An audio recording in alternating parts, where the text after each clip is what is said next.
7 minutes of our time. Do we get that back? Oh, you would have just wasted it anyway. Do I sound really far away? I'm using a new mic. A little bit. Yeah, you sound a little bit far away. Yeah, let me test it. That sounds like someone who's worked with me before. That's not cool. And don't worry, you'll get those. You can get those 7 minutes at the end when it goes into our ironically our teaser for an anthology, so that it can bleed over into that anyway. So that'll work out. That's fine. It's Perfect. Like 15-second video or something. So. Yeah, that has a 15-minute time slot. So yeah, we could definitely eat that up. Good, because I'm starved. Right. I bought a fancy new mic just for this, and it doesn't work. Aww. This is shit. Is it not working? Or is it just not connecting? Yeah, it's not recognizing it. I downloaded new drivers, but then I have to restart, so I'll just go like this. Awesome. Do what we can. Live from the cave. Anthologies Amplified. Oh wait, where'd it go? Put it back up. Oh, wow, come on. Where did it go? Actually, I was dragging. Anthologies Amplified, from short stories to epic universes. And today with us we have Ed Davis, Chuck Pinot, John Westoff, and Christian Douglas. And this is going to be a fun panel. Also, Greg's here. Forgot about Greg. He also Anthologies. Sure. Plus Greg. But yeah, let's real quick do a around the world over here. Introduce yourself. Who are you? What do you do? And where can people find you? So I'm Ed Davis. I write for Finish Line Comics. That's my company. I have 2 titles right now, Corruptor and Immortal Era, and 4 new titles that'll be launched next year. I also have a YouTube channel where I do 2 weekly shows. And yeah, you can check me out there under Finish Line Comics for everything. Awesome. And Chuck? What's up, everybody? I'm Chuck Pino, writer, editor, all around cutie. And I have worked on an awful lot of anthologies. Very excited to talk about this today. And of course, you can track me down, Chuck, Pineau, anywhere on the interwebs. Awesome. And we've got Christian again. Howdy. Yeah, well, you guys see me several times already, so I don't know. Producer, writer, translator, marketer, anything but drawing. PayPal earlier. Yeah, exactly. Yeah, international arms dealer, a lot of things. So excited to be here. Participating in several anthologies. I've coordinated a couple of them too, so pretty cool. What's the anthology? What was the last anthology you had? The Punk Droid. Punk Droid, nice. Yeah. Just want to get that out there, just because we're going to slice these up later too. And now we've got John. How you doing? Hey, how's it going? I'm John Westoff of Part-Time Comics, and yeah, I've been publishing for about 15 years. I'm a writer and a letterer, and I have been part of, I think, over a dozen anthologies at this point, including about 9 or 10 that I've helped put together myself. Awesome, and I definitely just noticed the the little subtext you got on there. We need a Mittens anthology. You can do that. Nice, cool. And where do these questions start? Gregory, where are we at here? Under where the thing is. Let's see. You know. And I'm looking for there it is. Cool. So the first question we have, and I'm so glad Greg, by the way, I'm glad we figured out about the ticker on the bottom, like having to go across. We've been doing this 5 years, but we figured that out. Well, because we always pull up the question and that looks cool, but then it hides everybody's names, right? And then it's like, so whoever's talking, I'm like, oh, and that person, it's like, yes, we got to get these out here, but no, it's nice that people can see the names now. But yes, for the first question we have, what makes a good story for an anthology? Who wants to go first? Not me. Well, I'll jump in. I mean, as a reader, I like a full story. I like a beginning, middle, and end. I've read everything from one-page stories to much longer in anthologies. And I like to have some finality. It doesn't mean it can't continue, but when it's clearly the first 6 pages of a 24-page comic, that doesn't always get me to come back for more. But that's number one that I enjoy in an anthology. I wouldn't call that an anthology piece either. Yeah. For me, it's the quote is for poet that says that good novel is like it should be like a poison, so it kills you slowly, takes time to do it, and a short story needs to be like a stab, quick, fast. You're not expecting it, and it caught you off guard. So I think it should be like that. Yeah, that's pretty good. I was just gonna say, I kind of just realized that like short stories in an anthology are kind of like vines, like the videos that are like 6 seconds. They kind of gotta hook you real quick, get your attention, make you confused, and then then reveal something crazy. Like it's kind of gotta it's ironically or coincidentally the overlap of all the things that typically make for like viral videos. It's this idea that's got to be unexpected. There's got to be an emotional story being pulled through it. It's kind of it's kind of interesting. I look back at when I was growing up reading Stephen King, and I loved his short story anthologies that he put together because he could pack such a punch in such a few pages, where normally his books are 1,000-page tomes, and these things are beasts, and they can be enjoyed as well. I love those books, but it's great to be able to read 3 or 4 Stephen King stories in one night. And the same thing with anthologies when they show up. What makes them great is just quick, tight, entertaining stories. Now, that's not to say that there aren't some duds that leak into those anthologies, but overall, it's just like you can read 3 or 4 stories, read them, in passing. You don't have to dedicate a lot of time. And if those stories can still pack the same punch as, what you could throw into 24 pages, that makes a good anthology read. That's awesome. I would say that one thing that we're kind of skirting around is that a lot of these anthologies also have overarching. Oh my gosh, why am I missing the word? But they actually Themes. have. Yeah, they have a theme, and so it needs to be able to connect to that theme in a way that does not make you go, "Why the fuck is this even in here?" As long as it feels like it should be in there, and it has that who, what, where, why, when, that beginning, middle, and end, like it's got all those things, then usually it's going to be a really successful story. Yeah, that actually leads perfectly into the next question, which is how do you choose which creators or stories to include in an anthology, right? So if you're the one organizing the anthology and you're putting all these together, how are you going about picking them? Obviously, we just heard theme, but outside of theme, what are other or if theme is the priority, what's your selection process for anthologies? I mean, there's going to be all sorts of great things that are said about wonderful storytelling and all this kind of stuff that's going to come up. But also it's a business. So name is quite often an important stuff. If you can get someone on there with a name who has to draw, who brings people into the book, that is one thing that sadly, because it's a business, does have to be considered. Anyone else? Yeah, and I think you touched on it already. Theme is important. I've definitely found that out over the years. When you kind of just do the generic, here's a bunch of people's short stories, it's harder to pitch. It's harder to get people to pick it up and read it. I guess that's separate from a successful story. A story can still be successful whether people read it or not. But if you do want, to have success with your book and possibly do a second issue or something like that, I feel like the theme anthologies help. And even a step further, I feel like, the biggest theme anthology, is typically the horror and sci-fi, right?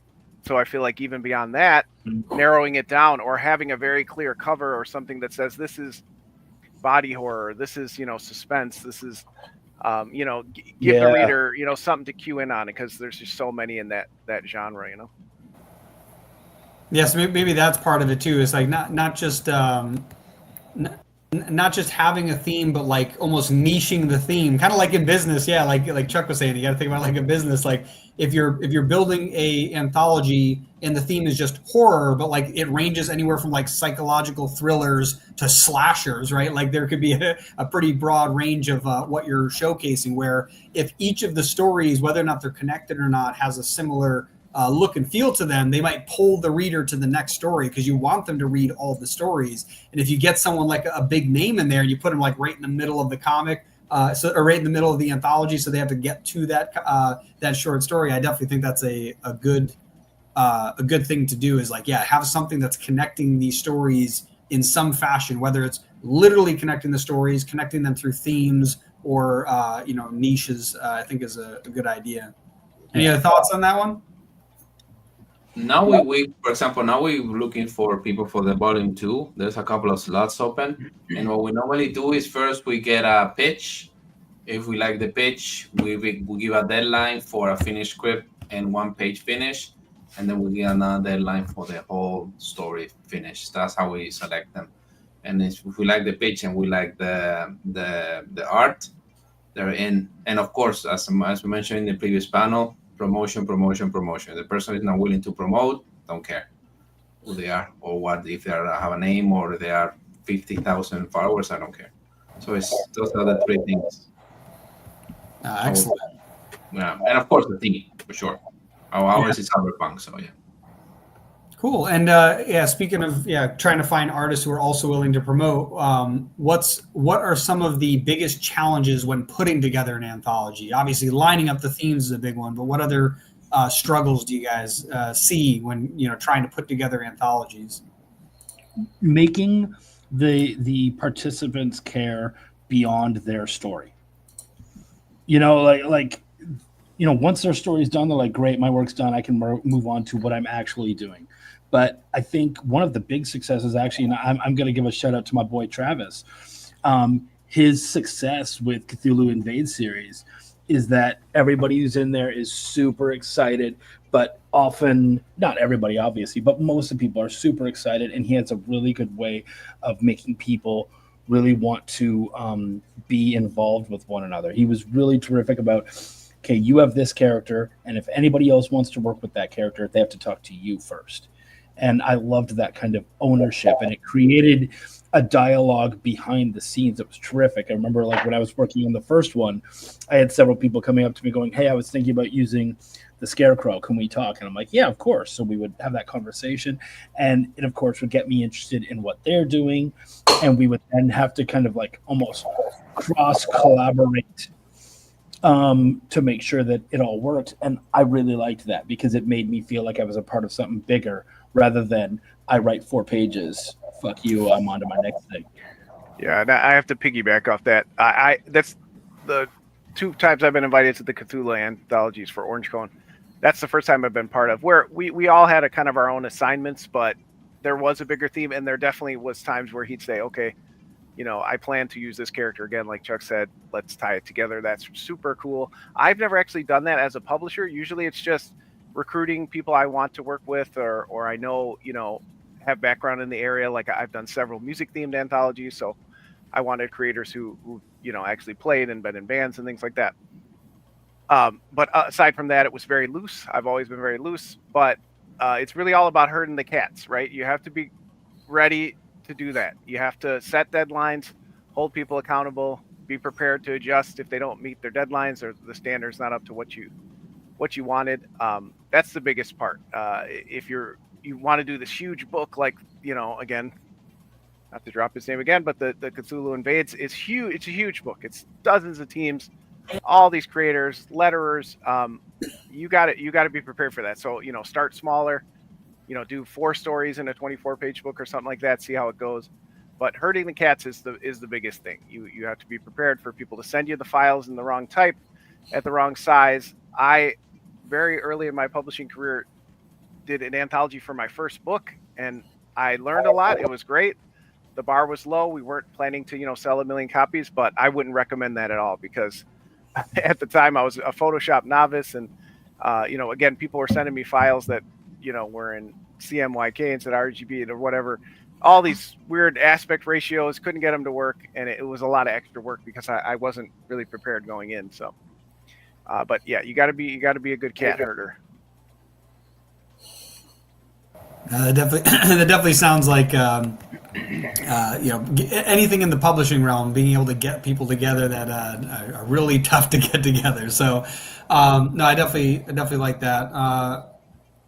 I would say it's interesting. We were talking about themes earlier and trying to get all of this stuff together. So you were mentioning like working with artists that you kind of like to get together, things like that. So how do you connect these short stories through an anthology into a larger universe, if at all? Like obviously you definitely brought up themes twice, specifically John. Yeah, like what's something that like what's a way that you connect them together?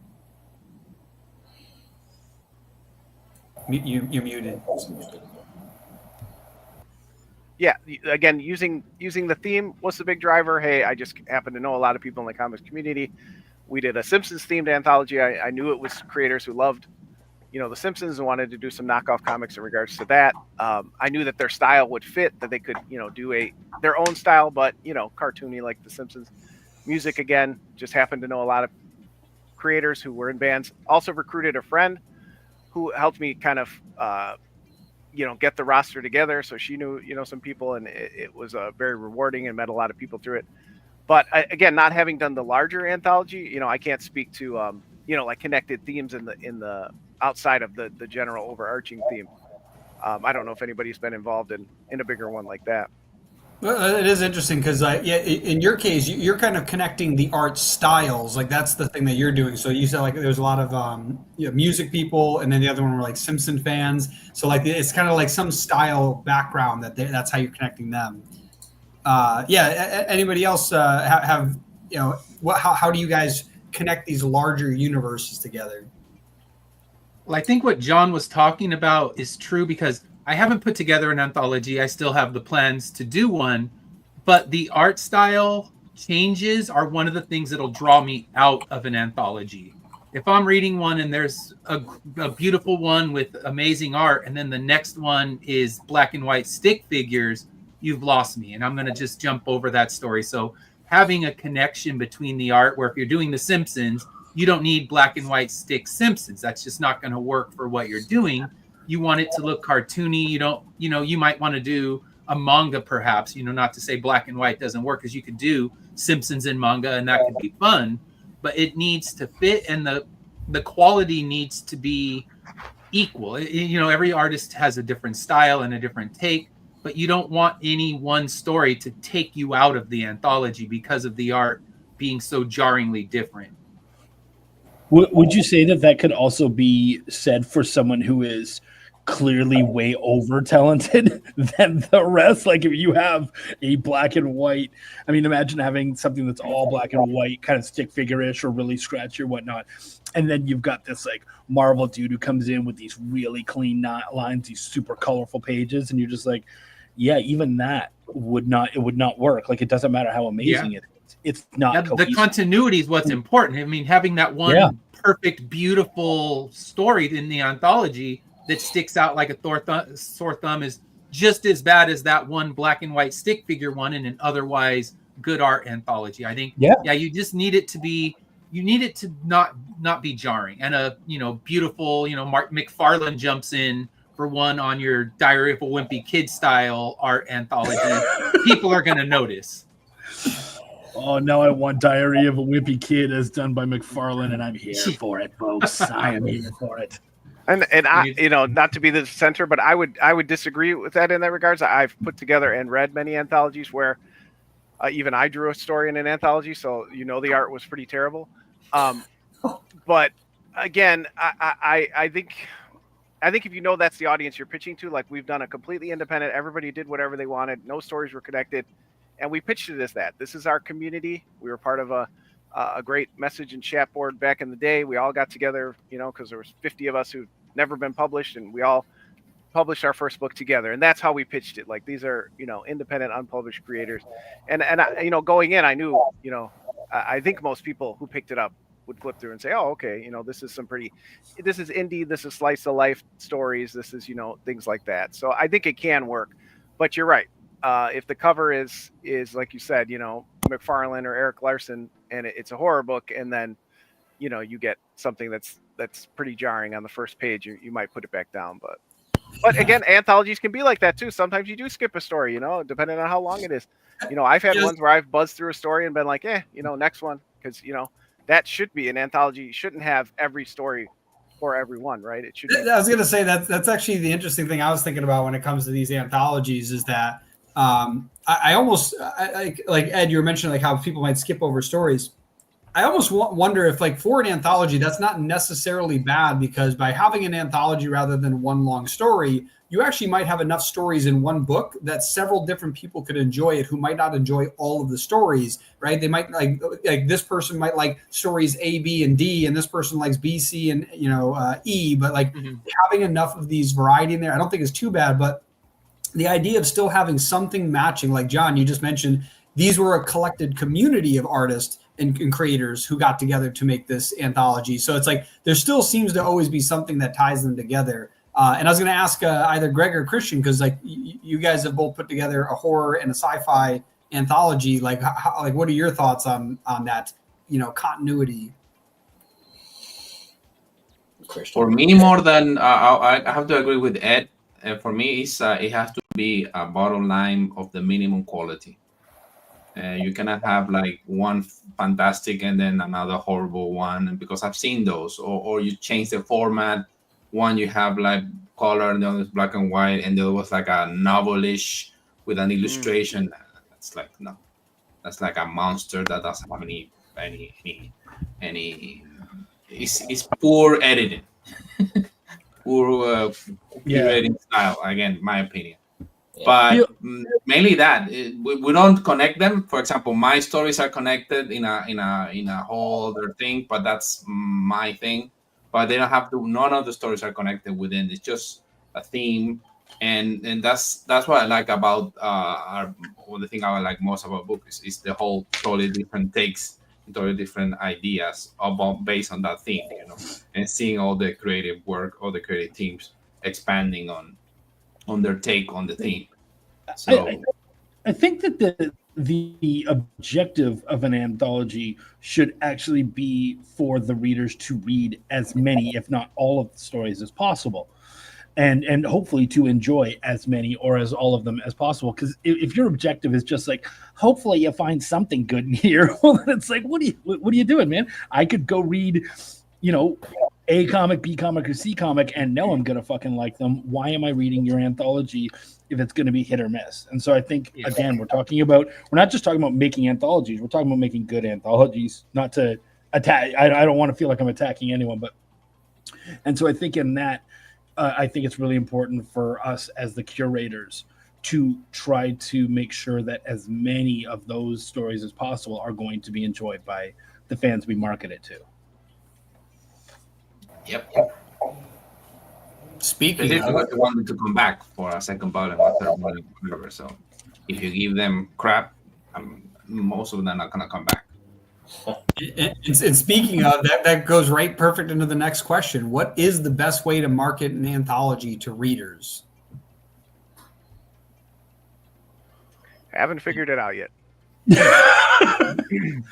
Focus on that theme. Like if you're talking about horror, like if you're talking about horror, then focus on that theme of horror. Go after those people. Again, you don't even have to just go after comic fans. If you're doing a comic anthology on let's say body horror, well then let's find the body horror fans out there. Let's maybe even like find people who are fans of specific body horror movies or books or whatever, and let's start marketing to them. Like you have an idea of where these people might be, and they don't specifically have to be comic fans. So let's start marketing and going to those places. Yeah, and I think it's easier in the real world. I mean, online, you don't know where they're hiding. You can post to different Facebook pages and hope, but so many Facebook pages are just spammed with our content. Like, hey, buy my shit, buy my shit, buy my shit. But if you're in a con, if you're in the real world and you see someone walking with a Cthulhu shirt, you're like, I got a book for you. Or maybe you see someone wearing a Saw or a Hostel shirt and you have a body horror thing. You're like, okay, I have you as well. So you can look and kind of gauge your audience. And what I found is a lot of those people that I've hooked at cons, they stick around. They don't just buy your stuff at the con and disappear. Almost everyone I talked to when I did LA Comic Con last year said, oh yeah, I backed the Cthulhu one. I can't wait to get it. So they will follow you for the ride if you give them something that they're going to enjoy. but I have an easier time finding them in the real world, mainly because I suck at social media and I try my best, but it comes to a point where they're like, all right, quit sharing your project. We know it exists. Leave us alone. But in a show, you look and you can kind of gauge who's your person for whichever book you're trying to sell. Yeah, I agree with the first two guys. I've done the anthologies where they're just like, here's a bunch of cool guys. They had a 20-page story. We broke them up into, chapters, and we all, we've done like a Dark Horse Presents we did. But we're not Dark Horse, right? People are going to buy Dark Horse Presents because they know the quality of creators. So that was always a challenge to get people to pick up. But again, with sticking with the theme, you can kind of tell, again, music. Oh, we got an Iron Maiden shirt on. We got some heavy metal, comics for you. Oh, you like this, stuff like that. Horror, you can kind of tell who's going to be into it. But yeah, and I think that's why you see that the most, right? So yeah, if your goal is to pitch and sell them, I think in person is much easier because they can kind of flip through it real quick while you give them the pitch. That's always been much easier. Online, they kind of just they sit stagnant a lot of the time. Although I will say, Kickstarters and stuff like that, they can do fairly well. Yeah. As well. So. Yeah, I was going to say this is like a real case of judging a book by its cover. When you go to a convention, you can see somebody, and what they're like. It's kind of funny at conventions. That is the point. You wear what you like, and because of that, it's one of the best ways to quickly go, hey, do you like cats? Do you like cats in space? Come check out Mittens. Like it's funny, but like that has worked so many times because it's just one of those things where like you just told me what you liked, you walked past and you didn't notice that there's a cat in space right here. You should check this out. And so I think that's true universally for all comics. But when you have an anthology and an anthology with a theme, like we have a horror anthology that we have, so we can attend horror comics or horror conventions that, that's their whole thing. And now you literally have an online forum of people that enjoy this type of work, and you're putting your work right in front of that audience. So yeah, I'm glad you brought that up, Ed, going to in-person live, because 100%, I think that's probably the best way to get a themed anthology in front of the right audience. Yeah, and I think people may lament the term judge a book by its cover. We want you to read it and judge it for that. But you're talking about an anthology, get a fire cover, get a great artist. Yeah. Hopefully it's somebody who's also has a story in the book, but if not, just get, again, we had Ryan Kelly on the first anthology, and he did this awesome, band playing for like two people in the room, and that just sold the whole anthology. It was all about, those kind of stories. And again, we've had that happen over and over again. So yeah, get a great cover, because that is the type of book that you want to sell by its cover. Yep. And for us, the thing that has worked the best for us is an anthology piece. You have 10, 15, 20 people. So them talking to their audiences and bring them back to the book. That's why mainly, that's the main reason why to make an anthology is to grow your audience as much as possible, to reach not only for the publisher, but for everyone involved in the book, because it's a fantastic way of showcasing talent. In one book, you can have 30 people. So that's for our work for us the best, is to help each other promoting the actual book.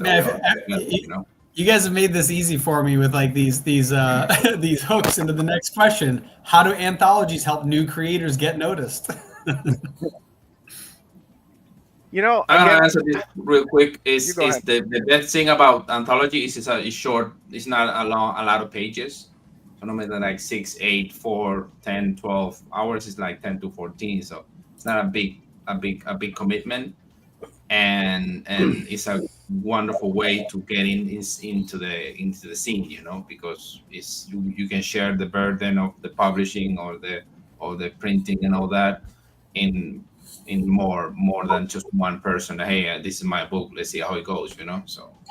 Yeah, and I can't say I've had a ton of, even though I've tried to invite, other independent creators who've maybe never been published before, I can't honestly say that I've had a lot of success getting them noticed, but I do feel like a lot of them will tell me, hey, I used my work with you to get a free press pass at New York Comic Con, or so-and-so, you'll see other creators like us say, oh, you were in Cthulhu. I saw your name on the credit. You probably start to get a couple notices in the scene. It doesn't mean thousands of readers are gonna come clamoring to your table, stuff like that. Don't expect that, but it amongst the community, it starts to give you some hey, if you can write a 6 to 8 page story, I think you can really do anything in comics if you can write a good one. So it might help you get noticed by others that are putting together books or need somebody to work on something.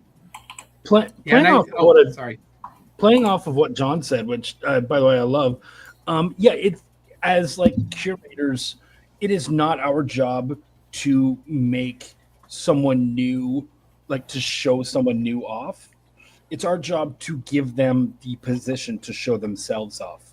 And so it's like when you think about a movie, if you're an extra in fucking Die Hard, it's like, yeah, okay, you're no one compared to Bruce Willis, but now you can say, hey, I was in this cool Bruce Willis movie and this is where I was, and you get to point to that. And now you're giving people, like, we're giving those people the opportunity to say, I was in this cool thing with these cool people, and they have the chance to look at that and see that. And so it's like, yeah, it's not my job as the curator, as the editor or creator or whatever to show you off. It's mine to give you the spot for you to show yourself off. So you better fucking bring it. That's on you. Yeah, because I was thinking they put those autograph pages into a lot of the anthologies, and you get people who will try to hunt down all the different creators inside. And yeah, I've seen them. There was a horror anthology at LA Comic-Con a few years ago, and people were going to all the tables trying to get all the autographs. Well, if they come to your table, now you have the opportunity to pitch your own thing. So having those blank autograph pages is a great thing. Give each creator a blank spot and let people try to go hunt them down, because people go to cons throughout the whole country. They'll go to New York and San Diego. So if you're at one or the two of those, they're going to keep moving that book around until they can get as many autographs as possible. So I think if you're creating an anthology, throw one of those pages in, because that's a way to get eyes on that material when people are just trying to hunt things down. I was just in a book that did that, and I had never really thought of it before. That's such a great idea. I'm going to steal that in the future. When I go to a convention, I'll often grab one of those books like the Cthulhu Invaders or something like that, and I'll look and be like, who is at this show that is also in this book? I'll get my book signed, and then I'll be like, hey, we're both in this. If someone picks up the book, tell them, hey, somebody else is from here, and then send them my way, and I'll do the same for you. And that way, yeah, okay, you're not going to sell, when someone comes to you and says, ooh, I bought this book, you're obviously not going to sell that book to you, but now this is a great opportunity for you to sell your other stuff to them. So now we've created this sort of synergistic thing where now you can work off of me because I can send people to you and vice versa. That's super cool.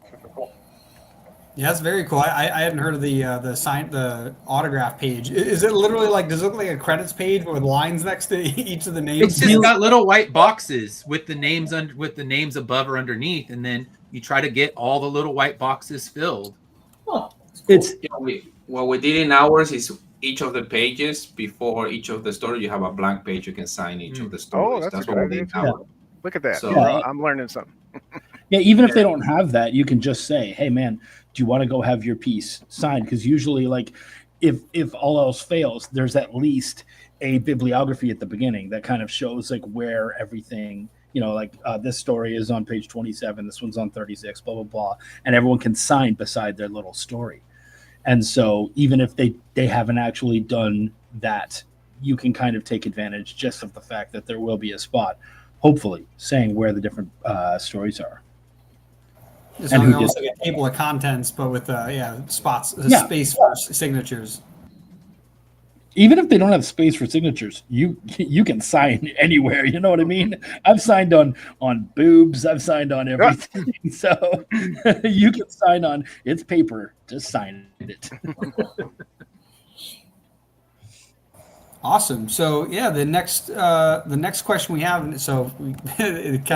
So what tips do you have for someone who wants to create or join an anthology? So for those who've created anthologies, yeah, what do you have for the creation side of that, as well as if you've created anthologies and if someone wanted to reach out to you, how should they be doing that? I want Greg to go first. Really?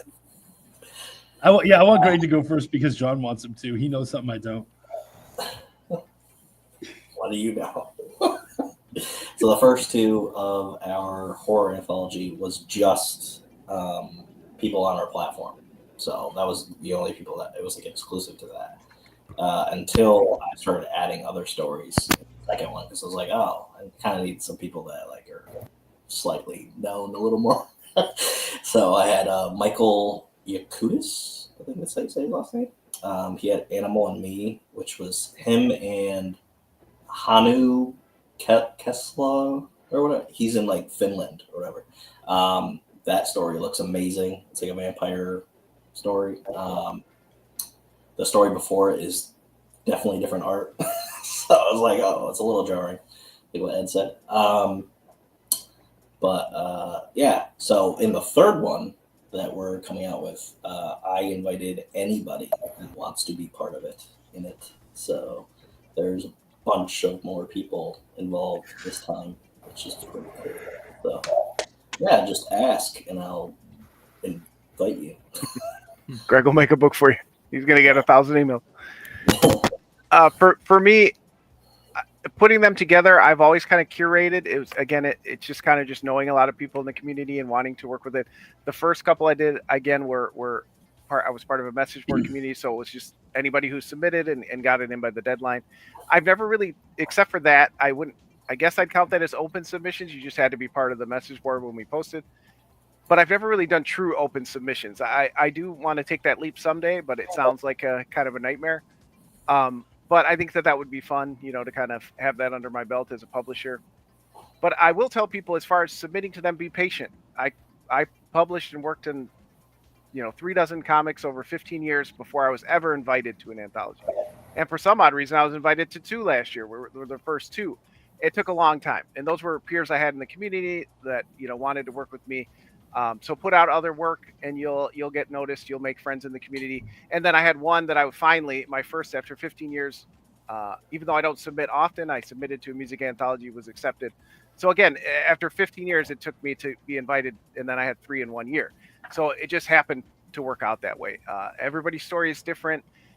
Again, there's a lot of people submitting to these things. So again, it doesn't mean that your pitch is bad. Do work on it, take the feedback, and grow from it. But again, don't feel dejected just because the first couple of years you're having some difficulty. The best thing you can do is put out your own and show people you know how to do it. Even if it's a group of your own stories and you just kind of put them into a collection or invite a couple other people in, put out a book yourself and then say, well, I've already done an anthology. You can see my work. And then maybe they're more likely to look at your pitch. Well, and also understand that they might have other ideas in mind. Like it might turn out that like you're in a horror anthology, but actually they're aiming a little more PG or maybe a little more gory or whatever, and you have not been made aware of that. So when you are told no, then often I would be like, oh, okay, cool. Is there anything I should work on? Like, feel free to ask some questions. Don't be a douche about it. Don't be like, why not me? No, just like, what could I have worked on? What are there some things that I could have? And if they say, well, yeah, actually, this is a PG-13, and you had swearing and guts and everything, you're like, oh, cool. Can I have the opportunity to write that out, or is your decision done? And at least you'll know for next time that maybe those are questions you should be asking. Like, hey, is there an audience we're aiming for? Is there certain restrictions that maybe haven't been mentioned yet and stuff like that, or certain things that you guys are looking for? Like my very first published story as a writer, I actually wrote it trying to get into Cthulhu is Hard to Spell. And my story was really dark. And that's not a dark, but I was not aware of that. And so I was really hurt when it didn't get in, but then it's just like, whatever, move on. And that story ended up getting in somewhere where it was very much appreciated and it worked better. My story would not have worked well in Cthulhu is hard to spell. It just wouldn't have. It was dark. It was just not what they were going for, and that's fine. You're what you have to tell, the story you have to tell, as much as you might think it works there, it very much might not. Yeah, I definitely think asking questions is probably a good idea. Like, I feel like if you're just submitting to a work and like, yeah, exactly, you submit like blood and gore and swearing to a PG-13 project you're unaware of, yeah, it might not go so well. But it's also one of those learning opportunities. Like we talked in the last panel, like you're not failing, you're just learning. Like, yeah, just figure out what it is that you could have done better, because it could be as simple as, yeah, you didn't align with their vision, and if you just alter it, you've got the perfect artwork for it. It just was a different storytelling. So yeah, I definitely think that's a great tip, is to just ask questions. Like ask why, ask how, But yeah, definitely don't be whining about it. What do you mean this is a fucking kid's book? Stupid fucking kids like that. Creating, I will say, what we talked about before, have a vision and be very, very strict with deadlines and with the quality, minimum quality that the book has to have. And to join, do some research on what they are, if they are done it before, if they are done it, if now, just ask questions. Hey, when is the submission process? How you guys work? What is the length page? What is the intended audience, etc., etc. And be patient. Yeah, we relax. We have other people also asking. So yeah. Yeah, and I think. Oh, go ahead. Oh, just yeah, you can go first. I'm going to move on to the next question after. Okay, I was going to say, if you're going to join, make sure you have a dependable art team. Make sure you have an art team that can hit all those deadlines that you may have worked with before. I wouldn't grab a brand new artist or colorist if you're trying to get in an anthology where they're going to give you tight deadlines, and you could end up losing the anthology because of that. So reliable art team, as someone who's just only been in anthologies, not created my own, it's always trust in have an artist you can trust. Which again, with these segues, they're working perfectly. That bleeds right into the next question, which is what have you learned from working on anthologies that has helped you with other projects? Storytelling fundamentals, actually. I would say, like, the great thing, like, so often I hear people say, I hate short stories. Well, no, you hate having to edit yourself. You like being able to talk for 30 pages and no one tells you what to do because you're the publisher and everything. Well, that's not going to make you better.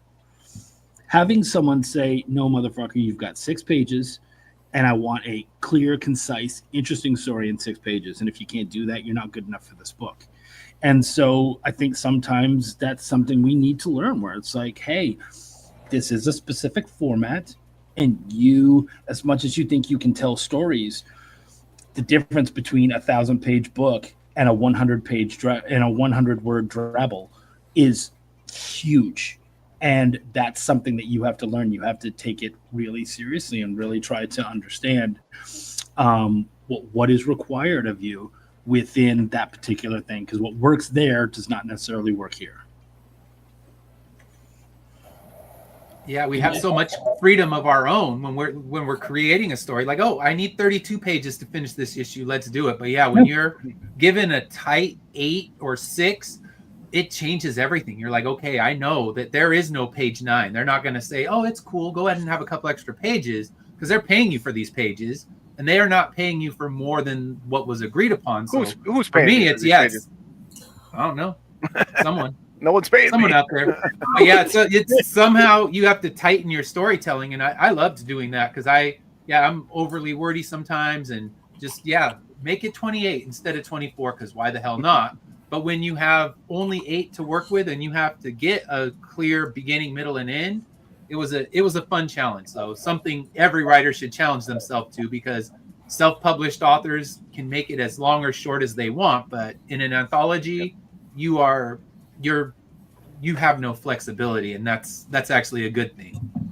And it's actually what the biggest thing I recommend to new creators is to write the short story first. Don't start with your 100-issue epic, because you will learn a lot. You learn a lot by putting anthologies together, by writing different story lengths. Like Ed and Chuck said,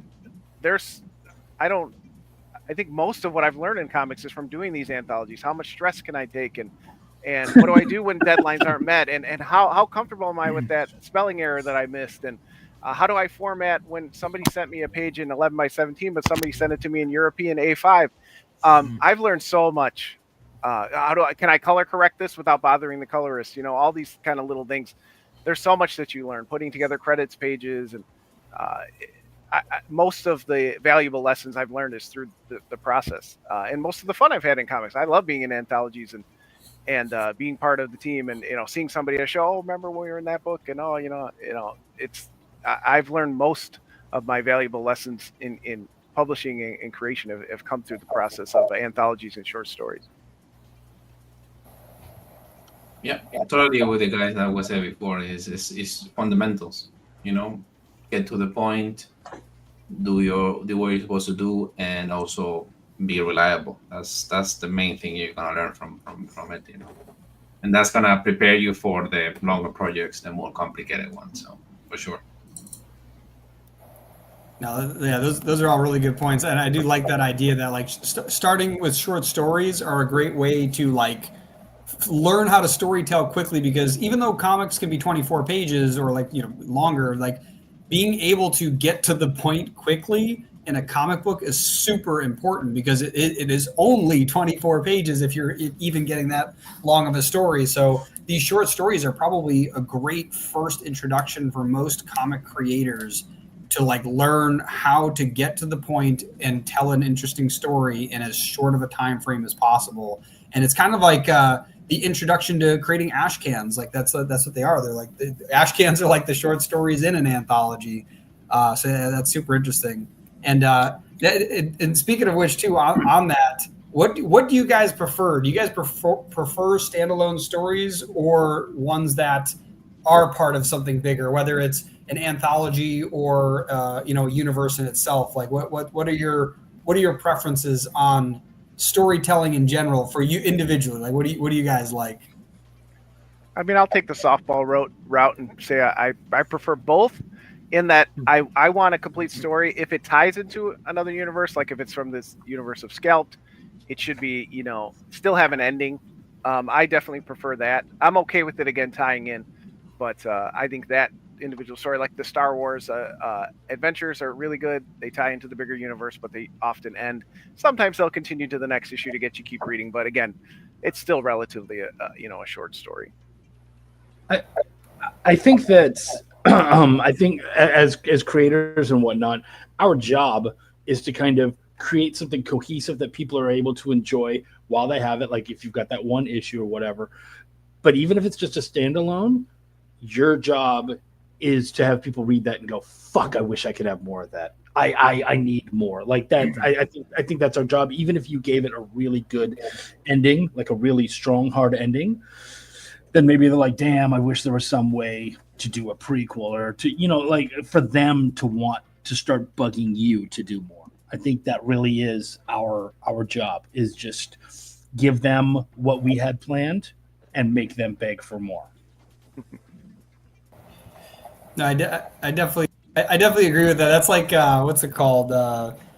Cowboy Bebop, like the anime. Like it had one series and it was done, and people want more of it. But it's like, and you don't ever even have to create more. But creating a story where somebody wants more is really important. So I definitely agree with that. Firefly is the same, right? Yeah. Or you could always create just a really bad live action version of whatever you're doing. That's something you could take from that. That's the next panel. Sometimes more isn't better. I'm trying to get us into the next panel. So, Ed, what about you? Do you prefer the standalone stories, or do you like the expansive universes, or do you like the anthology layout where it's a collection of these short stories? I like to have some cohesion in the anthologies, and I've read some that are just kind of thrown together, a little bit of this and a little bit of that. But I think that hook me back are the ones that have some sort of unity throughout the story. And when I write them, I like to be able to do that. And I know I haven't done a lot of anthology work, but I like being able to connect to something bigger. I'm sorry.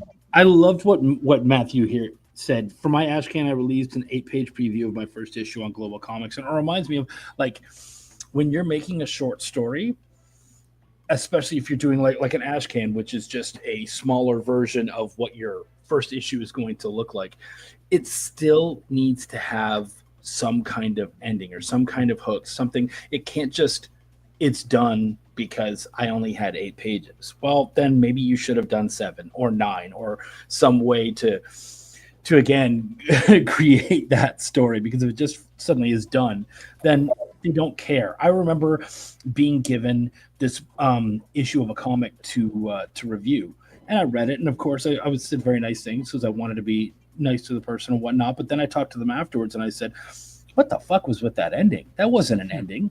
And he said, "Oh, because it's a graphic novel." I said, "No, it's fucking not. You gave me an issue." He's like, "No, but it's going to be a graphic novel." And I said, "It's not a graphic novel because you gave me an issue. If it's an issue, that fucking issue has to end. It can't just suddenly be done because you're going to release a number 2. You can release a number 2 all you want, but motherfucker, I'm not going to buy it because all you did was cut it off." So you actually have to write for that format. So, like, yeah, and Matt, obviously I haven't read your Ashcan, but if you're going to do a preview, that preview still has to have some kind of ending, some kind of, even if it's like I mean, especially if it's a cliffhanger. That's exactly what we want, because you want to be able to have people go, "Cool, those were great 8 pages, but I need all 24. That's your job. Yeah, I think too. It's not just a longer story cut short. Yeah, I was gonna say, I think too, like, there's a difference between an incomplete story and a cliffhanger too. Like, a cliffhanger is an intentional, like, oh my god, what's next? You know what I mean? Like, that's definitely hugely important. That if you are creating story 1, which, by the way, I definitely was hearing a poop joke in there. Like, you can't just finish your number 1 just because a number 2 is coming. I was like, you can't just cut it off soon. So, but yeah, glad you felt that. But yeah, the idea that if you're going to write a story, there needs to be some conclusion in the story, even if that conclusion is an intentional cliffhanger. Yeah, absolutely. But yeah, one last question for everybody would be, where is it? I think it's this one. There it is. Yeah. So obviously this whole panel has been about anthologies. So I think that all of you think anthologies are valuable and important in the comic book space. But I guess how important and why do you think they're important for the comic industry? I think they're important because they bring in new readers who might not want to read single issues or ongoing series. It's something you can buy 1 volume and you get everything you want. You can read short, tight, little independent stories sometimes, or more connected stories, but you're not forced to go out and buy an issue 2, an issue 3, because I mean, here I am. I'm a hypocrite saying that because I'm writing a long ongoing series. But with the anthology, it's like, here's something you can take from the table. You don't have to find me again. You can go home, read it, enjoy it. So it's going to get more reluctant readers who don't want to have to sit, buckle in for 4 years of your indie story. Yeah, and I agree with that. I also just think it's an important part of our medium. It's just not, you're not getting this in TV and movies as much. I mean, some people do short films and stuff, but we can do a 1-page comic. We can do a gag strip. It's just a cool part of comics that, needs to continue on. And like Ed said, it's your different readers come to those stories. So it's just very important. Not everybody wants the serialized books or the big fat graphic novels. So yeah, that's why I enjoy it and think it's important. Cool. Yeah, I think that it's a wonderful way to showcase talent and to us, as I was saying, to hook people who haven't that much experience with longer formats. It's a good way of showing this is what the industry is all about. And you have all these creators that do all these kind of different takes on the same theme. And I think it's a wonderful, for me, it's the best coffee book table that there is. An anthology, a well-made anthology is the best coffee book table there is, because you can pick it up, you can leave it, you can read more if you want. It's fantastic. It's a wonderful conversational piece, What I love about these guys is they're all talking mostly about for the fans, which I love. But actually, there's something really important for us as creators too, and that is our entire industry is based on collaboration. And so this is a great chance. Like if you're someone like like Ed, who for his first for Immortal Era, he was working with mainly the one artist all along. This gives him an opportunity to go, cool, I want to try someone else out. Like who else can I work with and play with and create with, and maybe see if down the road maybe there's something that we could do together. Or maybe it turns out, yeah, we didn't work that great together. We made a cool story, but I don't think I'd do that again. And that's how you find out. It's the dating scene, but for creators, I get to, kind of cheat on my main artist. I get to go to, check them out, fool around with somebody else. And that didn't work out. And luckily I didn't get them pregnant, so I can move on to somebody else. It's all about adultery with you in comics, huh? Hey, newly single. I'm having a good old time, buddy. I'm here to mingle, baby.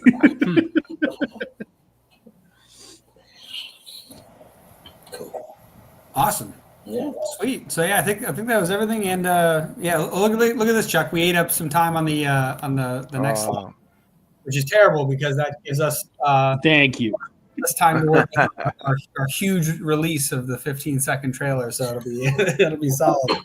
But yeah, so no, that was awesome. I enjoyed that because anthologies are definitely something that I find very interesting. I think it's a cool way to do so many things, like launch the first test of an idea, kind of like how I mentioned in an earlier panel, like having a what is that really said for an anthology about video games. That's interesting.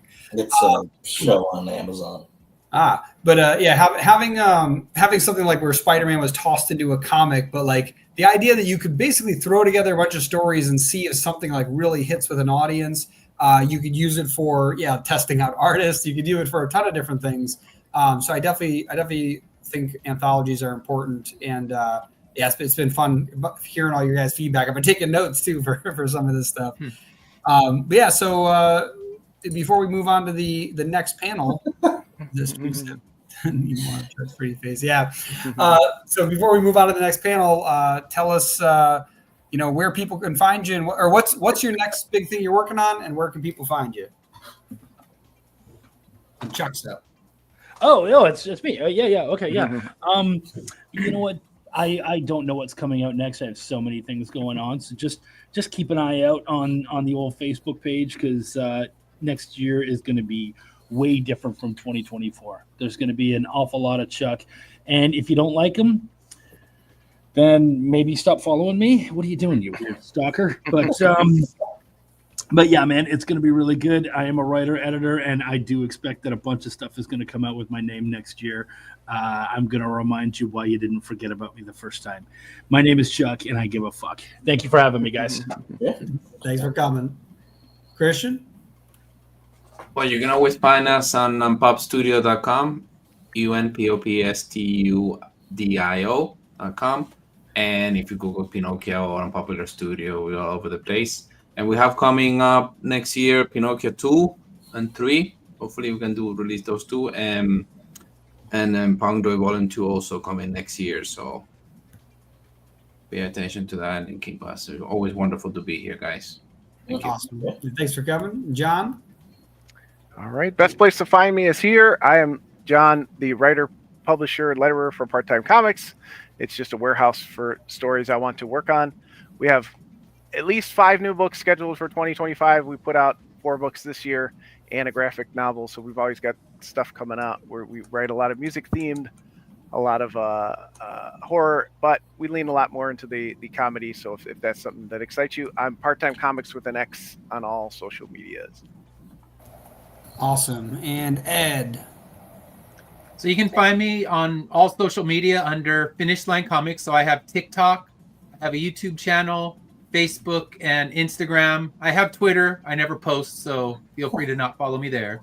And if you can find me there, finishlinecomics.com, if you want to buy issues right now. Next year, at least 3 new issues of Immortal Era will be coming out. They're already done, colored. I'm just kind of spacing them out. And at least one new issue of Corruptor, and then 2 new series. One we talked about yesterday, Dracula versus Sherlock Holmes, and then one that's a one-shot horror anthology about what eye floaters really are. That was hilarious. What? Ed, that was freaking hilarious. I now want an anthology of where Ed is not going to be. Just like a story of like Ed being like, I've never been to Malaysia. I don't think I'm going to go there. So yeah, you're not going to find me there. Just like a whole story. Where is Ed not going to be? Where am I not? Yeah, that's a story to tell. And Chuck's name will also be in some of those books coming out next year from me. Yeah, so Chuck's name will be in 3 Immortal Era issues. And yes, I always, and I'm going to say this, it's off topic. If you're an indie creator, work with an editor, because every indie creator loves their own words, and find someone who will tell you your words are shit and don't get offended. Chuck's like, I love doing that. It's my favorite thing to do. But it's always my battle. I'm like, he's not going to catch me on this time. And then he's like, yeah, you misnumbered the pages. Motherfucker, you got me. You know what? We keep working together because Ed brings it every damn issue. So, yeah. Awesome. Well, that was definitely a fun panel. The next one we have, which Greg, I don't know why you expanded it. Why is it larger? Is there something? There was a prize giveaway, and I got rid of that because there's like the other Christmas thing. So. Oh, gotcha. Yeah. So now we got 30 minutes to go over a 15-second trailer. So if you guys want to stick around for a minute while we broadcast this and then talk about an anthology, feel free to. Eddie's gonna stay anyway. Yeah. Yeah. Is it feel free to stay so you guys can promote it in my channel too. Yep. Definitely. But yeah, so thanks for everybody coming. And yeah, if anybody has to hop off, feel free. But we're gonna hop into the next segment, Nightmare at Camp Lovejoy. There we go. Ready? From the 15 seconds that I did.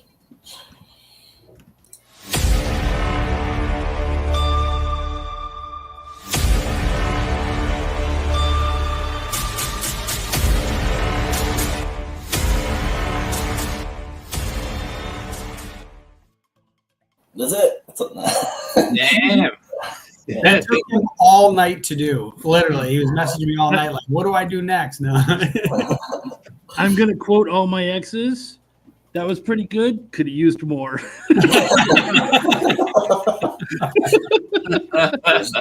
There was no art for issue 3 yet, so I was like, I'll just use all this stuff from issue 2, and then I'll crop it down and stuff. So Ed is actually one of the many writers that will be on the 3rd and final issue of Chronicles of Horror, which is now known as Nightmare at Camp Lovejoy. It's basically Friday the 13th meets The Truman Show. And once I told people about that, they got hooked. So, because Friday the 13th is my favorite horror franchise. So, so the main character, Mr. Chronicle, the Gravedigger from issues 1 and 2. Yes, it's connected because I have to connect things because I'm like that. So in issue 2, he's watching a bunch of like short like films or whatever, and that ends with him getting pulled into the TV. That's why there's blood on the TV. And then in issue 3, he gets dropped into like a sitcom within that universe, and it's called like Camp Lovejoy, but it's called Nightmare at Camp Lovejoy because there's just a bunch of murderers from those shows that he was watching, like running around the camp, like killing people. And the only one that knows that it's like kind of a set is the Gravedigger. So like at some point there's like a scene and it's like he's gonna open a door and there's like a catering thing going on. So Yep. So that's that.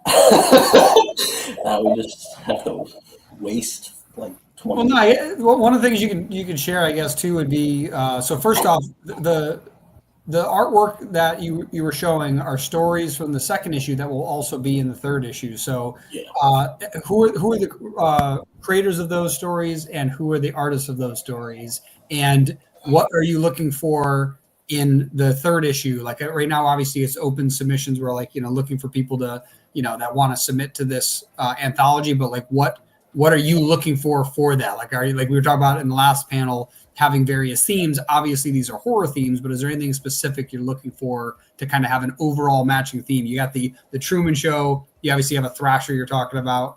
So yeah, what other things are you looking for from an artist, and who are the artists that will be coming back? The artists coming back are JR, because he's like doing my main story, the Mr. Chronicle story, which is like 20 something pages.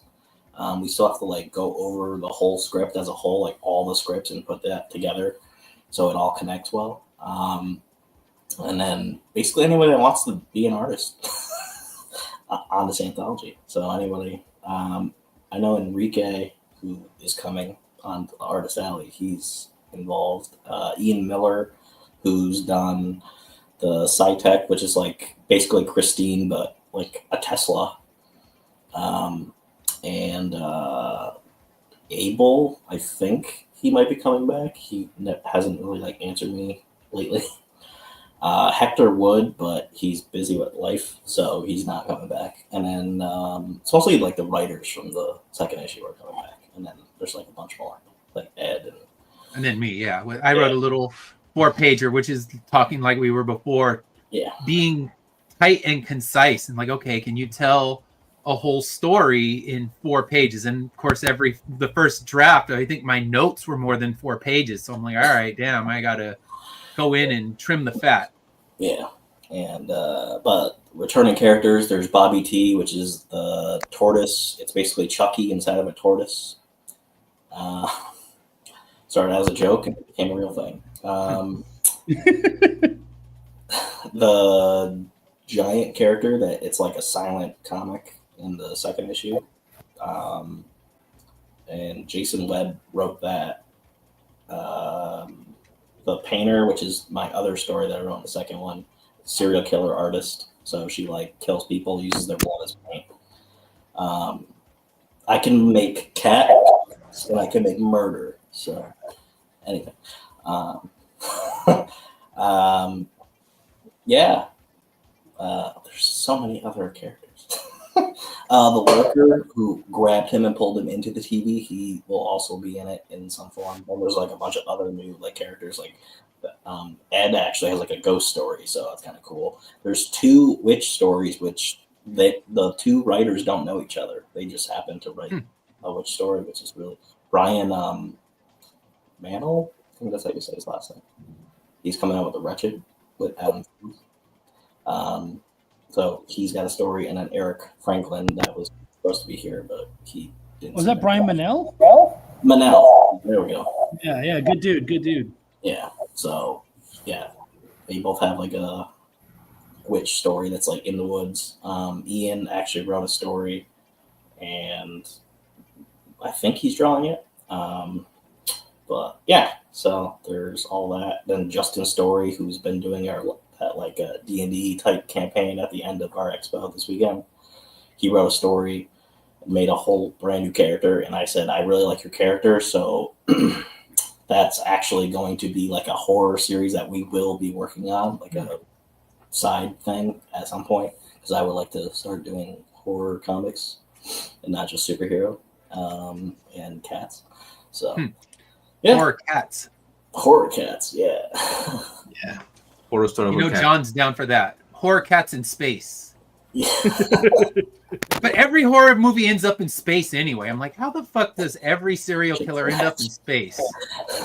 Even the Leprechaun went to space. I'm like, come on now. Yeah, a Leprechaun. Oh my god. But yeah, so look forward to that, like October most likely. Hell yeah. Yeah, Jason X is like the only one I don't like, and I watched him punch someone's head off in the Manhattan. So that's the space one for Jason. Yeah, because I know Pinhead manages to get to space. It's like, really? all right, that's they have. I think Hellraiser 4, he ends up in space. Oh, maybe I fell asleep or wasn't paying attention. Oh, it's don't wake up. It's not worth it.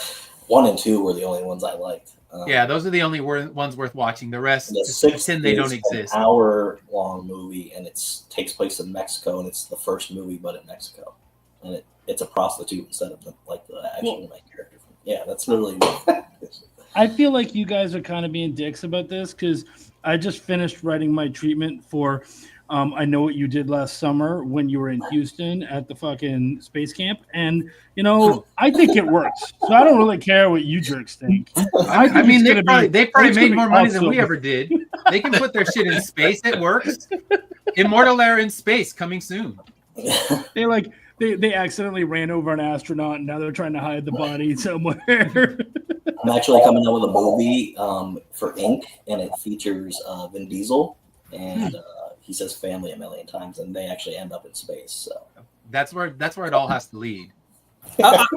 I'm not gonna lie. The having a in space version of horror would be a great ash can for any like comic creator who does horror. Like if you ever want to just make a one off, like just say it's like this thing in space. Like that's all you have to do. That should be actually the theme for an anthology. Stuff that happens in space that just not fucking belong in space. Yeah. Awkward things in space. Yeah. Well, guys, take care, man. yeah, Have a nice one. Thank you for inviting me again. It will be a pleasure.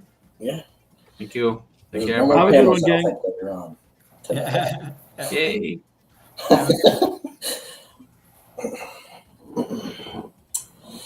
Hello. Hi. Hey. Hey, Hello. What's up? Let me increase the volume here. Somebody is listening me. Yep, we can hear you. Okay. Let's change the camera here. Oh. Once again, thank you so much for the invitation. I really appreciate it. This kind of show remembers me when we had the pandemic, and I was present in 2 or 3 virtual expos, not the same name, right? But in other situations into the pandemic in 2020, in 2021. But I have a YouTube channel, and I always having been doing broadcastings showing my work. I even have a podcast here in Brazil called Artcast, and all the episodes was recorded live to the audience here in Brazil. And we talk about comics, about nostalgia, and have this kind of conversation in other language. It's always strange to me. So please be gentle, be gentle with my my vocabulary is not too big, but I'm here to answer any questions if you want to make some questions to me about my work. Yeah, absolutely. And that's why I asked in the chat if it was Spanish or Portuguese. I couldn't remember. Yeah. If I have any doubt about what you say, probably I ask you to talk in Spanish to me. And believe me, here in Brazil, we not have the frequency. We talk Portuguese, not Spanish. Even with many countries around Brazil talking in Spanish, but when we try to talk in Spanish, we make a mix. I think we gentle call it Spanish or something like this. We use some words in Portuguese mixing with Spanish, and even the Spanish people listen strangely what we say when we try to talk in Spanish. Of course, people who talk fluently Spanish have a better acceptance when we have a chat. But probably when we drunk, we talk better English and Spanish. Yeah. That was minha esposa é de Brasil. Tu esposa é de Brasil. Sí, habías comentado conmigo, habías hablado sobre esto. Tu esposa es de Curitiba. Sim, perto de Curitiba. Sim. Paraná. São José dos Pinhais. Sim, em Paraná. Sim. Sim. Uh, She speaks. She has spoken with Spanish speakers as well before. Sure. Yeah, from Brazil. You want to say hi? No. Okay, I'm gonna interrupt real quick, guys. I need to get going. It's No worries, Ed. excited to see your art. So thanks for having me on. I appreciate it. Let me share my table right now. I'm Okay. working. We will have here in Brazil a show called CCXP. It's a huge show here in Brazil, and I have a commission list right now closed to the show. And this piece is art to a fan here in Brazil, and will be delivered next week. I'm one of the guests into the show this year, and of course, to the audience here on the SCC Comic Con Virtual Expo, I'm able to attend to quick sketches in pencils or pencils and inks, but huge